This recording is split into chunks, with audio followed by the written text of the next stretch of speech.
All right, ladies and gentlemen, welcome to episode 46 of Thompsin and Other Disappointments, a weekly Friday night show streamed live on YouTube, usually at 7:30, and then out to Patreons thereafter, and then secreted out to YouTube, to iTunes and Spotify in the days that follow. My guest this week is the celebrated author of 52 Times Britain Was a Bellend, SunBurn, which is a look back on the lowlights and exposés of the world's worst comic book, and his new book, You Don't Want to Know, which charts a course through some of the world's most fascinating, if morbid, facts in his trademark cutting and sarcastic style. Please welcome to the show, James Bloody Felton. Woo!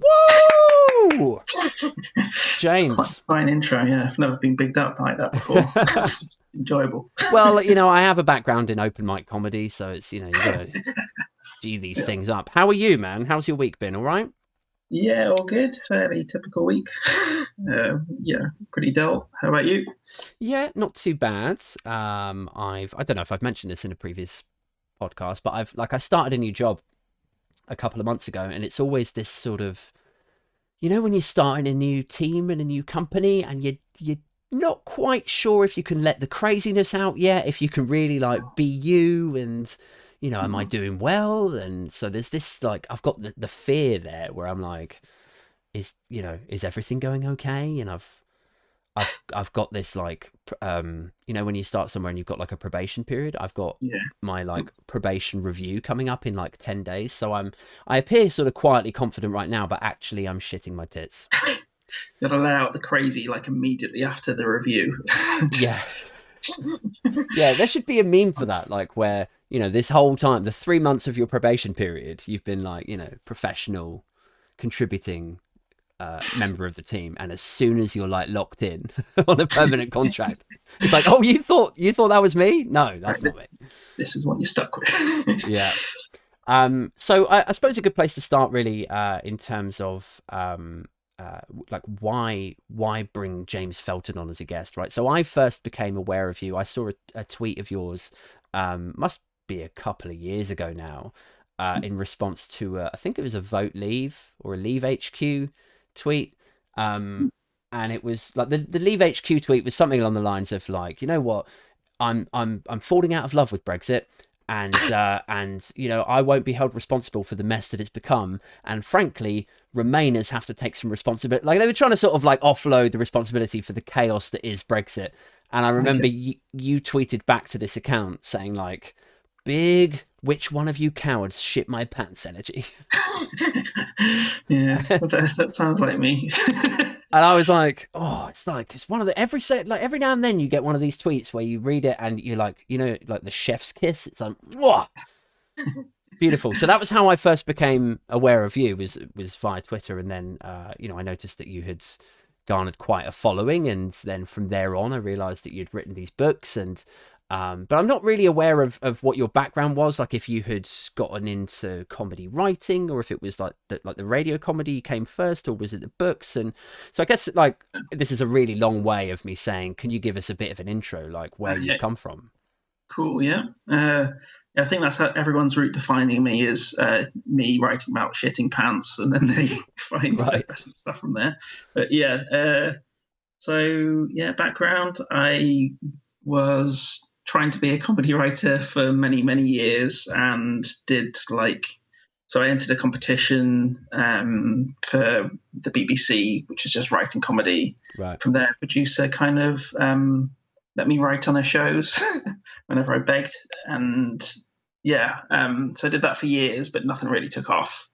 Okay. And then suddenly I did just started tweeting a lot, and around the time of the around the time of the referendum, and people seem to like my tweets from there, and it's that's really kind of led to everything else. And then suddenly I've got books, got followers that pick up my books first and then follow me, and that kind of thing. Just really good. Then slowly moved away from the politics in terms of my books, and just started going to the stuff that I really like, which is kind of the abject nonsense, that kind of thing. Weird tales from history, stuff like that. I see. Okay, so I suppose it's an interesting kind of career path, isn't it? And it's one of the rare upsides, if you like, or upticks of social media, because it gets such a bad rep for a lot of like great reasons. It has a shitty reputation. But in terms of like your career trajectory, to have gone from sort of relative obscurity and the experience that you've just sort of touched on yourself in terms of, you had some exposure to radio comedy, and that was kind of, teetering along to some extent. But then once you went on Twitter, it's kind of ballooned and exploded and provided you with a lot of opportunity. And that's something that would not happen historically, right? If you'd come up in like the 80s or the 90s, you'd just be... I'd be known. I mean, not many people, I'm sure not that many people have heard of me off of Twitter, but yeah, no one would have heard of me. Like I technically had a BAFTA for about 3 years, and obviously no one had heard of me. And then I start tweeting about pan shitting, and suddenly you know who I am. But no, I would have died in obscurity in the 80s. Did you ever do open mic comedy at all, or? I did, yeah. Did it? I did it for quite a while. I'm quite a shy guy, to be honest, so I hated every second of it. But it was all right. And then I had one terrible gig and just panicked. After that, just never did it again. Yeah. I told her. Just basically ran off the stage. It's one of the sort of like, I mean, I don't know how bad that gig was for you, or like what the general atmosphere was, but it's one of the sort of pretty violent. Was it? Like something like Workers' Club in Millwall. You were standing there doing your well thought through, like introspective, cerebral routine. Like, get the fuck off the stage. Like, all right, maybe comedy isn't for me. But yeah, it's a sort of common misconception I always find about stand-up, that people think that you must be a really like confident, outgoing person and maybe brash to some extent, if that's the right word. But I think a lot of the best comedians that I've known along the way have been quite sort of introspective. Like if you met them out and about, they'd just be introverts. They're not very showy offy, you know? Yeah, I think that's about right. Like the loud, brash one. No, probably be good to not be shy. I'd probably be doing stand up. But it's a kind of science as well, isn't it? It's like, if you get up on the stage enough times, like there's a variable there, or there's a sort of formula there that that if you do it X number of times, then you're gonna stop. Not to get back onto shitting your pants, but like there's going to be a point where you start to lose those nerves and you get a bit more confident with it, and then you kind of realize that actually what it's more about is you constructing like a paragraph or 3 paragraphs of material in such a way that it generates a lot. Like it becomes less and less about showing off, I guess.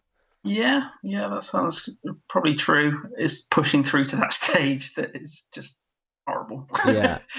And so you were writing comedy for radio, and you've written these books. I was curious, looking at your background earlier, like when I talk to stand-ups or even comedy fans, I sort of say like, oh, who's your comedy hero? But it's like, especially in the stand-up arena, people will always reel off like, the greats, like a Bill Hicks or a Doug Stanhope or a Chris Rock and so on. But with authors, it's sort of slightly different, I guess. But like, I was interested to hear, like, so who would you, because you're successful off the back of social media, you're not necessarily associated with stand-up. You're more of an author. So who is a comedy hero for you? Probably I'm pretty typical of someone my age, in that Stuart Lee was an obsession for quite a long time. Right. People like Hans Taven, he's great. Those kind of people. Then just the normal kind of Sean Knock, that kind of people.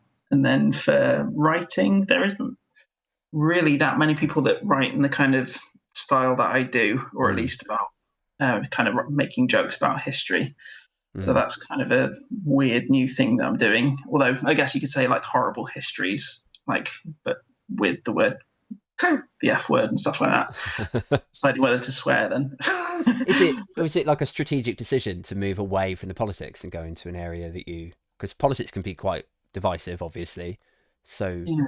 I suppose the cliche is to say like, oh, if you lean one way, you're cutting off half a potential audience. Is like, was it something like that, or? Not really. No, he's like, I think if politics wasn't so terrible, this is the kind of stuff I'd be talking about all the time. Politics is like an annoyance that keeps drawing me in. Like Right. I'll get annoyed at something and then I'll start making jokes about it. But if everything was solved and all the bad people had gone away, I'd just be writing like dumb anecdotes about, well, dumb history things about various. I'm trying to think of some good ones that I could put in here. But anyway, yeah, I'd be writing like about dumb things from history, stall wars and pig wars and that kind of thing. Right. Yeah. Cool, man. Niche area. Yeah. It's yeah. I mean, I think back to sort of some of your sort of more like, I'd never class your tweets as cruel, but some of your more sort of acerbic tweets and like quote tweets and so on. This is something else I was wondering earlier. Like, have you ever, like, because sometimes I'll, like, nobody knows who the fuck I am. So if I quote tweet somebody or like tweet them back and like mock them, that's pretty much the end of it. Like, they might block me, but the fact that they'll see you with your blue tick and your following and books and so on, do they ever, like, what's the worst response that you've had back from somebody? Oh, well, I tend not to quote tweet people because it's a bit cruel when you've got this many followers. So Okay. unless it's like a politician or something, or like that I know they're not even checking their account, that kind of thing. But I do get like, well, I'll get the occasional death threat. That Really? kind of thing. Yeah, you get a fair amount of those, and yeah, the main thing people seem to like to do is just put comedy writer in air quotes. So it's not too bad. It's all fine. But no, you get plenty of abuse, and yeah. Then I found out a while back that if I take comedy writer out of my bio and just go for author or something like that, that's when they start mocking your face instead. So I quietly changed it back to comedy writer. Deflect them off that way. Yeah. And then it feels like a win for you, no doubt, when they do come back and say comedy, right? You're just like, whew, you didn't notice my terrible face. Yeah. It's funny, like, they think that that's the every time they say it, they think they fucking smashed it with that comment. Yeah. Comedian. Like, I remember there was something big that kicked off some sort of scandal with a comedian or something or other. And somebody tweeted like, oh, I see comedian in quotes is doing a lot of heavy lifting today. And I was like, fucking hell. It really, like, every other tweet was some angry gammony prick going like, ugh, comedian. But it's like, there's a sadness there that like, it fills my soul with sadness when I see people do that. Cause it's like, oh yeah, you really think that like, you think you nailed it, but you know, it's a molar shattering cringe that elicits. Anyway, I wanted to get on to, obviously you tweet a lot politically, even if you write books on it less. I wanted to get your thoughts on Boris Johnson's month, if you like. So if I did take us back for a minute, 3 or 4 weeks now was when the sleaze shit started. And it felt then like it was Boris Johnson's bad week, right? Everyone was saying, oh, he's having a bit of a rough one. And then there was a Nadine Dorries fuck up or something. She got confused about it. She's in trouble every fucking week at the moment, with some sort of misunderstanding, or she doesn't. Anyway, So he's having a bad week there. And then it's spilt. There's a sort of aftermath of the sleaze stuff, and the Daily Mail turns on him, and then all of these problems seem to just carry on going and snowballing. And now we're at a point where there's these letters of, no confidence votes are flying around. Does this feel like to you, does this feel like he's on a downward kill, like he's on his way out in the same way that Theresa May was around that kind of, where she couldn't do anything right. She kept fucking everything up and there was letters of no confidence going around. Does this feel to you like he's on his way out, or is this just a blip? Yeah. I preface this with the fact that I'm incredibly shit at predictions. Like, I didn't see Trump coming, didn't see Brexit coming or anything like that. Right. But yeah, it does sort of feel like they're kind of circling around him in the same way that they did with Theresa May. And know that it'll improve anything. It'll just be that they get Sunak to take over, most likely, eventually. That's my guess. Like, sort of the people's psychopath. Like a Dexter rather than a Leatherface kind of thing. But Yeah. Yeah, it really does seem like they're starting to turn on him. The backbenchers are obviously already causing a fuss. Sunak starting kind of briefing wars with him. So I've seen that, yeah. So I saw something today suggesting that there were leaks coming out saying that it was someone from Sunak's office that was saying like he's not happy with how things are being run in number 10, and I was a bit like, that's fucking ballsy. It's like, you know, saying to somebody else in your team that you don't like the way that the boss is, right? You know, it's like a briefing war against your boss, who could just fire you like the next day or have you removed from the post. It's you don't get it much in regular jobs. No. Yeah. But it's you're right. Like with the parallels with Theresa May, I remember there was a period where like she had her coughing fit on the stage, and then the thing fell down behind her, and slowly but surely, yeah, like all of the right wing press started turning on her, and then there was a Boris Johnson figure there who was about to sort of take all of that ill feeling and wrap it up into a kind of leadership campaign, and it feels to me like we're at a point where people have lost faith in him as a leader. They talk a lot about, like, you know, he really needs to get things back on track. I've seen that phrase a lot, but like back on track. I'm like, when has he exercised any leadership whatsoever? But it feels like we're at a point where nothing is really going right for him, and any small thing blows up in the paper as like another illustrative example of how shit he is. And the only thing that's missing to my mind is that Boris Johnson figure, you know. And you've mentioned Sunak, but I don't know how you feel about this, but I feel like maybe the Tory party is still too racist to accept a Rishi Sunak as a leader. What do you reckon? Or a Priti Patel? No, I'm not so sure. I think they probably would go for Sunak. They've been better at picking their leaders, in terms of choosing kind of, well, they had female leaders long before Labour, well, who still haven't. Yeah. So yeah, no, I still think that they'd go for him. They seem to be coalescing around him, and I think they think he's popular enough with the country. I don't like him, by the way, just to clarify that before anyone tweets at me. But yeah. Yeah, I mean, my take on Sunak is he's sort of a plastic populist, if you like. Yeah, it's another Cameron.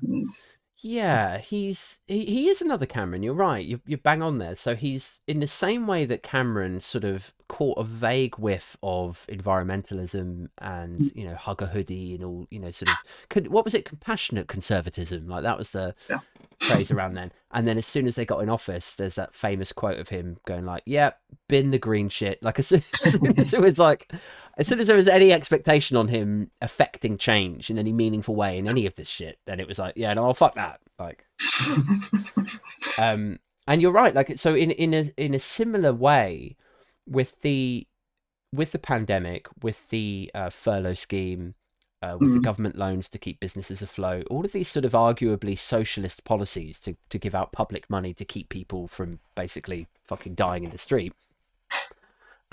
People have warmed to him, and they find that sort of policy palatable when it comes from a Tory, which is really weird. But yeah, I feel like if he did get in the hot seat, if they did put him into number 10, all of that shit would go.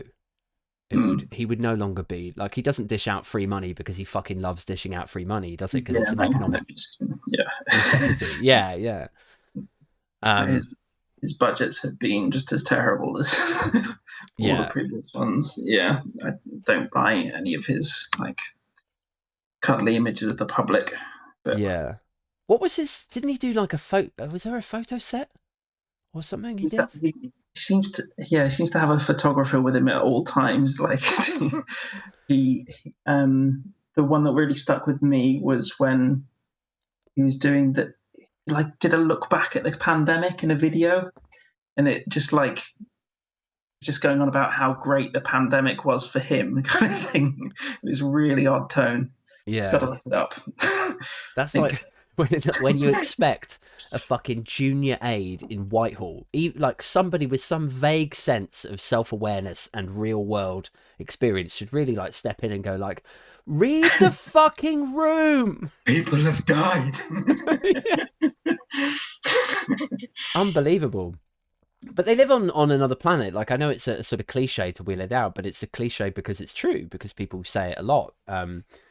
Which is that they live in their own little bubble. You know, they come from very wealthy backgrounds. They go through an incredibly privileged education system, and then they get gifted internships because their dad was friend with someone. You know, we both know all of this stuff, but it conditions them to believe that they have worked hard, and so they've achieved and they deserve this success. But for them, this success equals, I had to wash my dad's car one Saturday and then I was given an internship.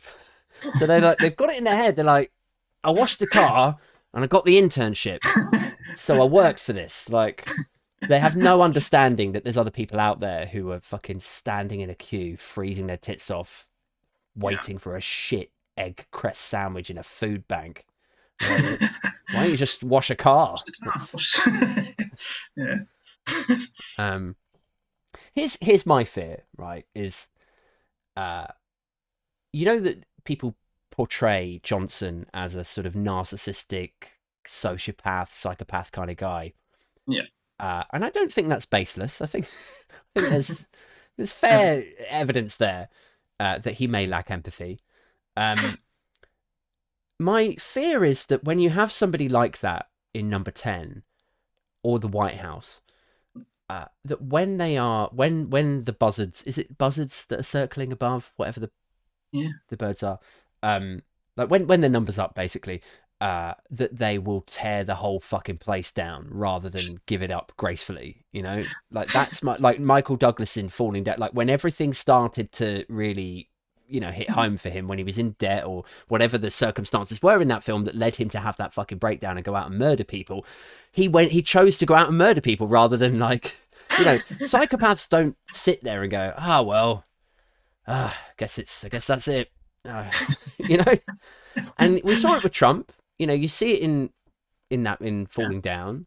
You see it with jealous husbands, you know, like when their bullshit relationship is finally over and they realize that their wife has been fucking the pool boy the entire time. They don't just go, balls. They fucking murder the wife and the pool boy. Like, so here's my fear, James, is like, or question really for you, like, what happens now if he is ejected, if there is a vote of no confidence? What do you think a panicked psychopath would do in Number 10? So you're worried, like, about him killing the pool guy, but on a national scale? Yeah, the pool guy is now a metaphor for Britain. Oh God, I wonder what he will do. Actually, like he strikes me as someone who will just like try and get at. Yeah, I'm really stuck by this question. Actually, it's a tricky one, isn't it? Because it's like he will try and get out of it with as much like dignity as possible, and somehow try to make it seem like he's won, but can't see how it's going to be able to manage that.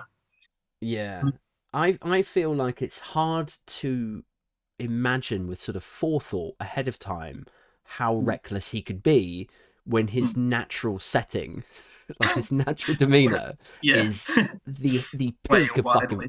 Yeah, like what is he going to do? Go off and have an affair, or fucking like spaff a load of public money, or like everyone is getting fucked.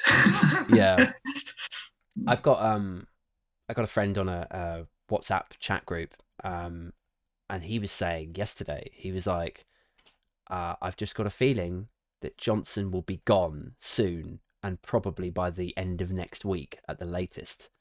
I was like, yeah, like that's what I said. I was like, I can't see that happening, man. Like, no.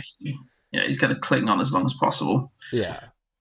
And like, don't get it twisted. Like, I nobody would double nut come quicker than me if Boris Johnson was fucking dragged out of number 10 in his boxers and immediately thrown in the back of a police van and then prosecuted for, like, you know, abuse of public funds, or like, oh my god, Yeah, I would nice. hose pipe.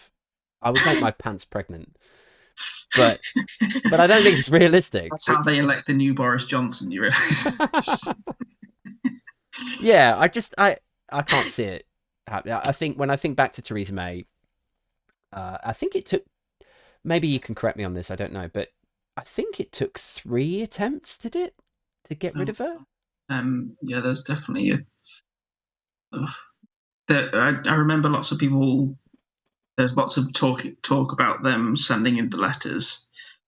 Yeah, 2 or 3 times. Sounds about right. It was pretty much constant. I forget how chaotic it was, but there was constant talk of leadership challenges. Yeah, that's the thing. It all sort of fades into the background to some extent, doesn't it? You forget all of those late night votes, like meaningful vote 1, meaningful vote 2.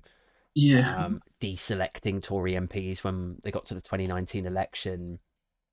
Yeah, all of the shady shit just sort of disappeared, because there's something new. I suppose this is a downside to having 24-hour news, like having this ongoing cycle. And you must know this better than anyone, because, you know, the amount of time that you and I spend on Twitter, you're kind of chasing that, like, what's the latest news story, what's the latest scandal. But it's like, because of the speed of it all, it's like the stuff that happened fucking last week is like, you know, here I was earlier talking about Boris Johnson's bad month, and I'm already struggling to forget half of the shit that's happened.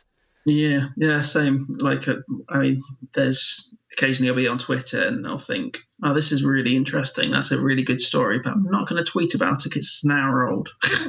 Like, yeah, I missed the boat on that one. There'll be a weird thing along in a couple of seconds. Wait for that one. Yeah, it's I suppose it's a unique skill, isn't it, to know what to jump on, what's going to resonate with people, and to know that the thing that you're about to tweet, like the one-liner or two-liner, is really going to, like, cut through, as it were. Yeah. No, the real skill is like deleting the flops. Before anyone notices, really. Yeah. I used to say, like, before about a year ago, I was just trundling along on Twitter. Not that I've got a particularly significant following, I really don't, but it has grown in the last year. And before that, I was just trundling along on, you know, sort of 300-400 followers for forever. And I used to, like, put tweets out like, you know, people say that my tweets suck, but you should see the shit that I delete. Like, this is the stuff that's, like, made it through the PR department in my... Yeah, no, that's good. You should put that one out. Yeah, same. So if we sort of, like, carry on the trajectory of Boris Johnson's like, bad week became a bad fortnight, became a bad month, and then just as, like, the polls were really sort of tanking for the Conservatives, and it looked like things were, like, I started to get a little bit excited, because I think at the peak, didn't, like, Labour had a 6-point lead or something was published? Yeah, briefly. Yeah. And so that seemed very exciting to me. I was like, well, fucking here we go, finally. And then this refugee thing happened, which was obviously deeply shocking. Well, not that shocking, but, you know, well, shocking but not surprising, I suppose, is the phrase. Yeah. And I remember thinking last week, like, a lot of the media coverage was around, like, Johnson has to get a grip on the migrant crisis. And I was thinking, they're just trying to move the dial along from the corruption shit, you know? Yeah. Like, if somebody calls you a paedophile, you might start trying to change the conversation to, like, the football or, like, the weather, or something. Like, it felt like that. And be one hell of a sieg. Yeah. Get away with that one. I'm struggling to think of a way that you could. So it felt to me like they were just trying to, you know, move the conversation on. And then this happened, and it felt like it was going to be the death of that poor toddler that died 4 or 5 years ago, it must be now. And that seemed to, albeit temporarily, shift the conversation, shift the narrative a bit. People were actually being a little bit more compassionate. Like, well, maybe we do need to do something. Maybe we do need to help these people. They're obviously very desperate. You wouldn't put your 2-year-old son on a dinghy unless it was the last fucking thing you needed to do. But it doesn't seem to have happened this time. Like, it amazed me last time how quick. Well, say it amazed me. It amazed me. Maybe grimace how quickly it did change from that brief compassion back to the same old shit. It was so I obviously wrote the book SunBurn, and for about a week the Sun were talking about this horrible tragedy, and then like within a few weeks they had like a letter section that was talking about the immigrant problem, and then a few weeks after that it was straight back to migrant crisis. Like, why do you think they do that? Well, I think they think and probably know it's popular, which is a grim thing to say. That they are very good at like judging the nation's mood, and they'll go for the easy target, something that they can always talk about. Because it's a sort of chicken and egg thing, isn't it? To my mind, it's like they push it further and they make it more prominent. Like they make it out like it's a much bigger problem than it is, just for ease, and then it just reinforces itself. It's really grim. And I hate them. Have they ever? Did they ever come after you you did your book? No, I think I'm like too small and off their radar, really. Plus, I was like went through so many lawyers the book, so really? There's nothing. Yeah, there's nothing that they could come after me for, really. And as a person, I'll get the occasional Sun journalist that'll be annoyed at me, like disproportionately to what I've said. But so they may have like come across it and that kind of thing. But no, thankfully, I haven't felt the full force of the Sun against me yet. Yeah, I mean, I didn't necessarily mean like legally. I don't think the parameters of UK law necessarily. I've got to be careful what I say now. I don't think the parameters of UK law possibly trouble the Sun massively if the Leveson inquiry is to be believed. But I just wondered, like, if you've written this book that's clearly very critical of one of the UK's best-selling tabloids, I would expect them to start sort of, phoning round your old friends and girlfriends and like trying to dish the dirt on you or something. Thankfully, I'm pretty dull. Like the most they could get me for is milk coke, and that's as vile as it is. It's not like that shocking. Yeah. I mean, in terms of like the immigrant narrative, it's sort of I get that they publish it because they know that it's a sort of spike. It's a thing that it piques the interest of people who are looking for someone to blame. If you're struggling along in a 2-bed masonette council house and you can barely afford to feed your fucking family because there's no support structures out there, I might buy into, if I was in that situation, a narrative that allows me to see a really clear good versus evil. Like it's you're trying hard for your family, but this guy's taking your fucking money. But it's the thing that puzzles me about it is these people who publish this fucking comic book are not stupid. They're not dumb or ignorant. A lot of them are fucking Oxford, Cambridge grads. And that's not to put, pile a lot of adulation onto Oxford, Cambridge grads, but I'm just saying, they're all graduates. They're intelligent people, seemingly. So they must know that it's not as simple as this guy came across the channel and he was given a free house and you don't get a free house. Like that narrative is way more complex, and there's a level of responsibility there as a UK publisher that you would hope or expect someone like the Sun. I think this is why they like focus in on the little anecdote that's horrible rather than the bigger picture and stuff like that. That's the kind of way that they justify it to themselves. And, and then Yeah, of course, they've got a lot of journalists that won't be able to make a break elsewhere and that kind of thing. That's how they justify it to themselves. Like, this is still just a way to get into journalism, and then they'll move on to the better papers, that kind of thing. But Yeah, I suppose it's so I can kind of understand that, although I'd never do it myself. Like I did to get into journalism myself, I went down like a different kind of horrible online clickbaity type website, just writing nonsense rather than like anti-immigrant nonsense. right. So just like harmless trash. But, was it BuzzFeed? Can you say who it was? No, so much worse than BuzzFeed. Quite like just writing 10. Oh yeah, no, I can't. Like I found an article that I did the other day. I clearly had a massive attitude problem at the time because it was like five scientific problems with a new John Lewis advert. right. Remember that one where there was that man on the moon? Yeah, so this is the kind of trash I was writing, like talking about how there's no chance he could breathe up there, stuff like that. So yeah, well, at least it's trash point that I had. At least it's geek trash. At least it's rooted in fact, right? Yeah. Yeah. That's how I imagine they justify it to themselves. Like, this is their only way into journalism. Then they'll move on to something better and that kind of thing. But still kind of saw this all of it. Yeah. There's this. I forget what the name of the TV series was now. I think it was a BBC thing, and I think it was called like The Press or something along those lines. Something really simple and like sharp like that. And it was about the difference between the Guardian and the Sun. I mean, they weren't called that in the drama itself. It was, I think it was called the Herald and the something or other.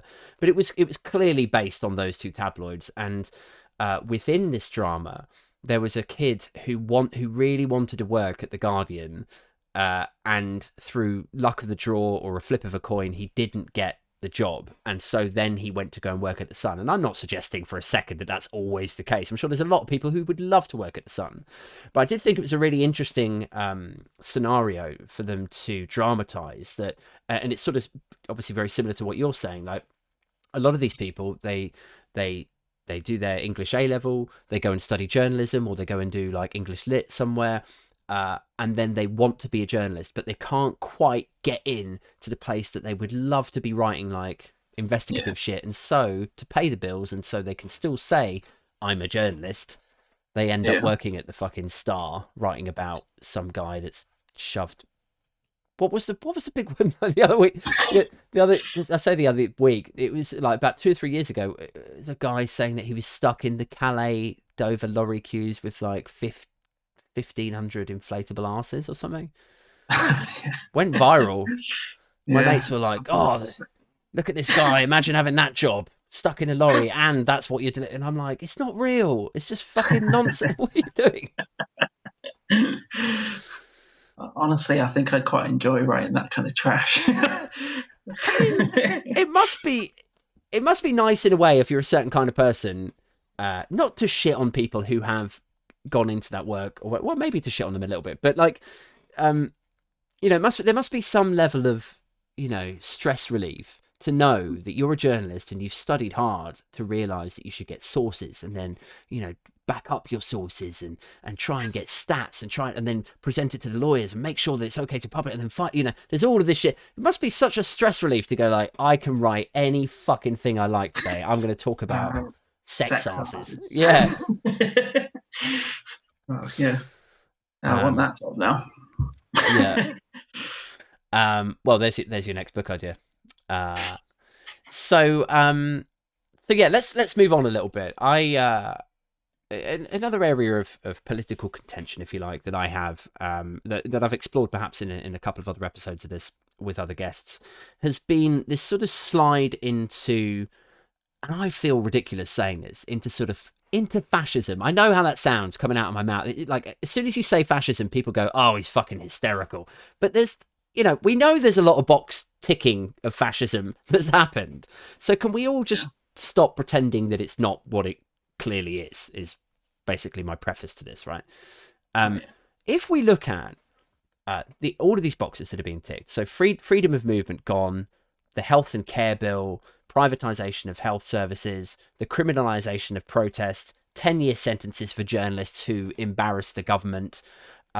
So much of this feels very authoritarian. And obviously people like to wank themselves stupid over the flag and over Britain and our freedoms and our, hard fought freedoms and all of that. But yeah, it feels like one by one, a lot of these freedoms that people celebrate with Churchillian passion or whatever are being scrubbed out. So I suppose my question really is like, where do you think this is all headed? It's a really tough question. It's obviously been really grim, everything that's been happening, and they are pushing clamping down on protests they find annoying. That kind of thing is all protests are going to be annoying. That's the whole point of them. They didn't get the vote. Women didn't get their vote because one day people saw them and thought, you know what? They always use the cutlery from the outside in. Let's give them the vote, kind of thing. Yeah. But so it's all been really grim. I just don't think they're competent enough to actually have any kind of overarching plan or anything. They're just firing off any old stuff that they think will be popular, and I don't think it'll go anywhere too dark. It's already pretty fucking dark, I know, but it's not going to go full fascism or anything for long, I think. This is unusually optimistic of me, by the way, but maybe I'm in a good mood or something. But I think at some point Johnson will go, there'll be a slightly more moderate Tory leader, and I think I can't see Labour winning the next one, but I don't think they're going to be quite as pushy of the authoritarian, horrible stuff. I think they'll just be your bog standard Tory arseholes, which is still terrible, but I can't see anything sliding into the kind of fascism way. I think that's just going to be like a brief, horrendous period shortly after Brexit. This is my guess, but I'm wrong on everything, and it's normally worse than I imagine. So, yeah, I don't know. I don't think you're a million miles off. I think I broadly agree. I think I cast my mind back to a blog or something. I can't remember if it was a blog or a tweet or something that I wrote a couple of years ago when Johnson ascended, if you like, to number 10. And I remember saying then, it seems quite scary because he has this sort of this hold over the Conservative Party, and they were at the time purging a lot of the moderate Tories. Yeah. But I remember saying, the good thing is he comes off as quite stupid, even though I know a lot of people buy into the whole Etonian tongue or Etonian accent and the Latin phrases and all of that stuff. But to me, he doesn't come across like a particularly smart or intellectually curious person. Not that I'm putting myself in that bracket at all, but I don't think he's, it takes one to know one, maybe. I don't know. And I remember saying, when you've got somebody like him, he can be quite ruthless, I'm sure, and he can make cunty decisions that are going to affect people adversely. But I think the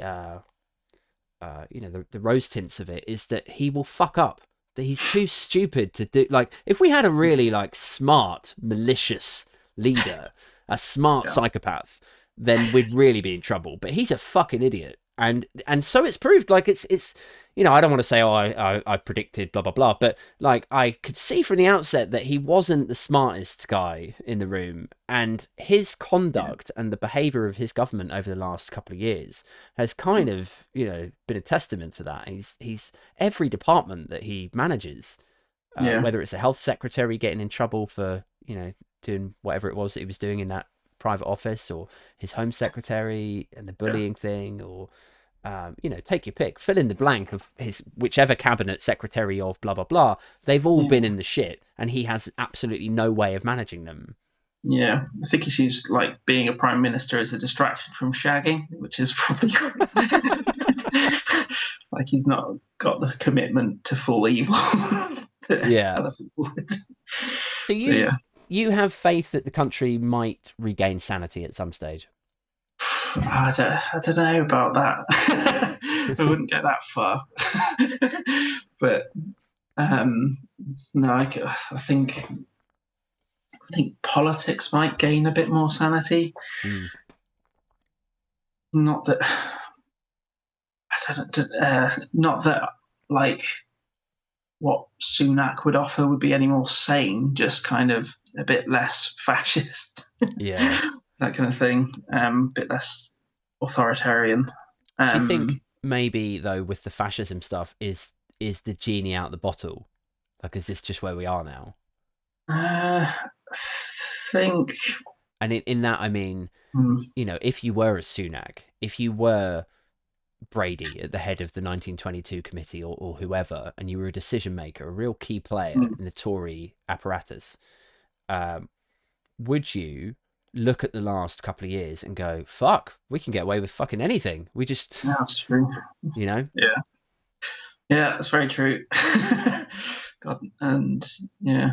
Not to piss on your chips there. You were being all like optimistic, and I'm like, don't forget, everything's fucked, James. No, it's gone now. Yeah. That mood is past. Yeah. Yeah. So they could get away with anything they wanted to, couldn't they? So what about Labour then? So you mentioned, so you don't think they would necessarily win the next general election. Do you have any thoughts or opinions on the shift from, like, let's say Corbyn to Starmer, and maybe Starmer to somebody else? Like, where do you think that's going? Fuck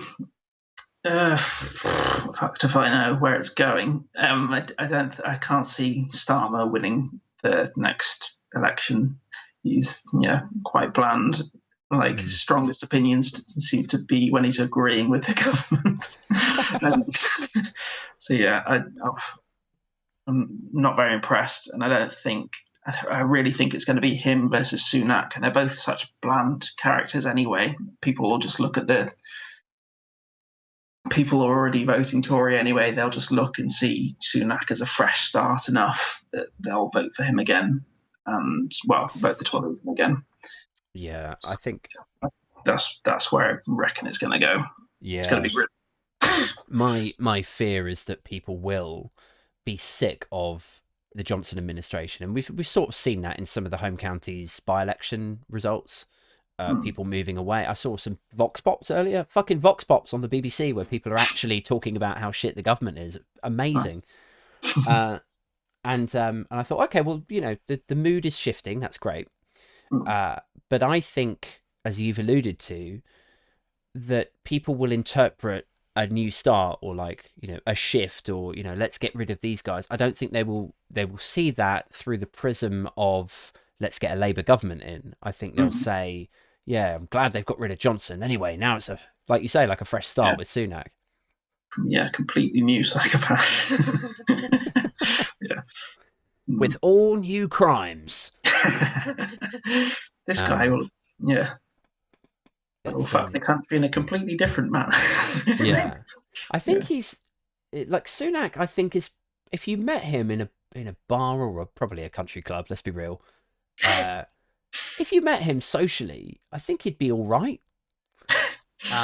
But I'm not sure he passes what I call the beer test, which I've mentioned on a couple of other episodes, right? It's where, I don't know if I invented it or if I've borrowed it from somewhere. But anyway, the idea obviously is that the person who wins the election is the person who you would actually rather just sit down and have a beer with. And it's sort of, it's evidenced by Barack Obama versus, who was he? Mitt Romney, was it? Yeah.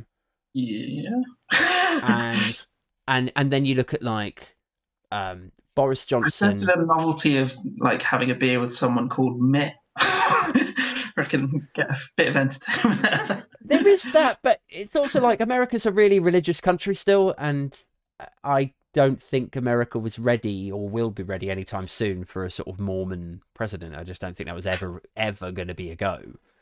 And so I think Barack Obama, because he's sort of, I don't know, he comes off as quite sort of, you know... He is definitely the person you'd have a beer with. This test does stand. Now, I'm no Trump fan, but if you look at Trump and Clinton, I don't think is particularly likable. Trump is a bit of a joker. He's obviously he's batshit. and mean and incredibly racist. But if you met him in a bar, you didn't know him versus Hillary Clinton, you'd rather have a beer with him. You just would. Yeah, we'll see what happens. Well, right, yeah. This guy's going to say something. Do I sit down and have a beer with this guy and we both get kicked out after 7 minutes? Or do I go and sit and have a quiet beer with her and stay here the whole night? But yeah, I suppose my point there is that you need to find somebody who has the charisma and who is accessible and resonates with the general public in a way that the opposition leader does not. And I think when you look at people like Keir Starmer, I like him. I think he's a good politician. I think his heart's in the right place, and all of the other adjectives that you want to throw at a good person. But I don't think he's like you really need a fucking, like, I'm sorry to say it, like a Tony Blair, like a big personality that can perform to a room that is upbeat and passionate and enthusiastic about the future of the country. Like, if you don't have that, you're going to go up against somebody like Boris Johnson, who every fucking word that comes out of his mouth is a lie, obviously, but people will queue up for that for fucking years to hear him sort of do a bit of bluster and a bit of enthusiasm and blighty, ho, ho, ho, you know, all of that shit. Did you see the other day, Starmer was talking about Boris Johnson saying "fuck business" and what his reply was? No, do tell. It's just like the most boring thing that you could possibly respond to. Just, yeah, I can promise you that the only F words I'll be using are foreign investment, fair trade, fiscal policy, and fiduciary duty. Oh my! Which is it's not even following the rule of three. Yeah. Yeah. I mean, the thing that saddens me a bit about Labour, well, there's two things. Number one, they're not up for working with other, like, smaller parties where it's going to split the vote, and that for me is fucking cancer. That really makes me think, we really do need a new leader, because you're not going to win the next election on your own. This is not fucking 1997. You need to grow the fuck up. Now, if you're not going to work with other parties, that is a serious problem for me. But second, and possibly more important than that, is that they have this sort of quite a high caliber of politician. Like, when you look at the Labour front bench versus the cabinet, like, in my... Face anyone against Nadine Dorries and you're going to look great. Oh, mate. They're not even the same. Like, it's like a fucking kitten walking into a dogfight. Like, it's like... it would be a mauling with those two if they were on, like, a breakfast sofa, you know, debating an actual issue that related to both of their respective, you know, offices or whatever. If you look at an Angela Rayner, or you look at a... I don't think Yvette Cooper's actually on the, like, shadow cabinet at the moment, but if you look at these personalities, these senior Labour politicians, Yvette Cooper, Emily Thornberry, Jess Phillips, all of these people are incredibly passionate and thoroughly across their brief. And it just, I'm like, can we, like, I like Starmer, but can't he be like the foreign secretary? And then we get one of these other people who are, like, enthusiastic and upbeat and optimistic, and, you know, wheel him out when you've got something boring that needs explaining. Yeah, like, his strength, obviously, like, what's the cliche? Everyone says this about Keir Starmer. Which has made my mind immediately go blank. Forensic. There we forensic, go. Right, yeah. He's forensic with the detail. That's great for a foreign secretary or, like, a deputy prime minister to sort of back you up and, like, whisper in your ear and go, James, make sure you ask him about X, Y, and Z, because he's short on, you know.